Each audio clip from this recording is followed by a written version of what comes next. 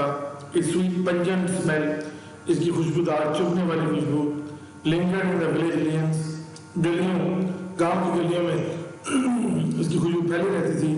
whenever he walked through them, جب بھی وہاں سے چلتا تھا. مولوی ابو had slightly bulging eyes. مولوی ابو کی ہلکی سی باہر نکلی ہوئی آنکھیں تھیں. on his finger he wore silver rings, اور اس نے انگلیوں میں چاندی کی انگوٹھیاں پہنی ہوئی تھیں. with large turquoise stone, اور اس کے اوپر بڑے بڑے پتھر لگے ہوئے تھے. بکراج پتھر، نیلم پتھر لگے ہوئے تھے. These rings came off his fingers 5 times a day. یہ انگوٹھیاں 5 مرتبہ دن میں اتارتا. before ablution. ablution کہتے ہیں وضو کرنے کو. اب یہ انگلش تبدیل ہو گئی ہے، اب وضو ہی کہا جاتا ہے. And yet no change was ever observed in the order in which he wore. اور کبھی بھی کسی نے تبدیلی نہیں دیکھی. جو انگوٹھی جس انگلی سے اتارتا تھا اسی انگلی میں ہی پہنتا تھا. Every Eid after his sermon, ہر عید میں اپنے خطبے کے بعد، خطاب کے بعد، whenever the cotton bag containing from 150 to 200 rupees, جب سوتی کپڑا، سوتی تھیلا جس میں 150 سے 200 روپے تک collected from the devotees، جو عبادت گزاروں سے یا جو خیرات کرنے والوں سے جمع ہوتا تھا، happened to fall with the thread، ایک ٹک کی آواز کے ساتھ اس کے سامنے گرتا. distributed 40 to 50 rupees in the presence of the worshipper، اور وہ نمازیوں کی موجودگی میں 40 سے 50 روپے تک تقسیم کر دیتا among the needy and the poor of the village، ضرورت مند اور غریب لوگوں کو. after each act، ہر ایک کام کے بعد یہ used to say، وہ کہا کرتا تھا please don't pray for me، مہربانی کر کے میرے لیے دعا مت کیجیے. remember the benevolent almighty اللہ، اور سخی اللہ تبارک و تعالیٰ کو یاد رکھیں. if we created insect and stone، اگر اللہ تعالیٰ نے پتھروں میں کیڑے پیدا کیے ہیں، it supplies their food there too، اللہ نے ان کو وہاں پر خوراک بھی مہیا کی ہے. please do not bless me، برائے مہربانی میرے لیے دعا مت کریں، میرے لیے رحمت مت بھیجیں. what has he not blessed me with، اللہ نے کیا رحمت ہے جو میرے پہ نہیں کی ہوئی. health، صحت ہے، peace of mind ہے، freedom from care، پریشانی سے آزادی ہے. have everything one can desire، میرے پاس ہر وہ چیز ہے جو کوئی بھی خواہش کر سکتا ہے. I don't need anything more from his unlimited treasure of divine blessing، مجھے اللہ تعالیٰ کی لامحدود خزانے سے جو آسمانی نعمت ہے اس میں سے کسی بھی چیز کی ضرورت نہیں ہے. یعنی کہ پہلے پیراگراف میں ابو البرکات کا ہمیں تعارف کروایا گیا کہ اس کی ڈریسنگ کیسی تھی، پگڑی باندھ کے رکھتا تھا اور تیل لگا کے خوشبودار تیل اور چھڑی کے سہارے. دوسرے پیراگراف میں اس کی پرسنل اپیئرنس اور بتائی گئی کہ اس کی آنکھیں باہر نکلی ہوئی تھیں، انگوٹھیاں پہنی ہوئی تھیں جو 5 ٹائم وضو کے لیے اتارتا اور پہنتا. اور خاص طور پہ مجھے بتایا گیا کہ عید کو وہ خطبہ دیتا تو جو نمازی تھے جو وہاں پر آتے تھے وہ 150 سے 200 روپے تک ایک سوتی تھیلے کو جمع کرتے اور اس کے سامنے پھینک دیتے تھے، رکھ دیتے تھے. وہ 40 سے 50 روپے سب کی موجودگی میں دے دیا کرتا تھا غریبوں اور ضرورت مندوں کو. ساتھ ہی کہتا تھا کہ میرے لیے مزید دعا کرنے کی ضرورت نہیں ہے کیونکہ اللہ تعالیٰ نے مجھے کیا نہیں دیا، اللہ تعالیٰ کے لامحدود خزانوں سے میرے پاس ہر چیز موجود ہے.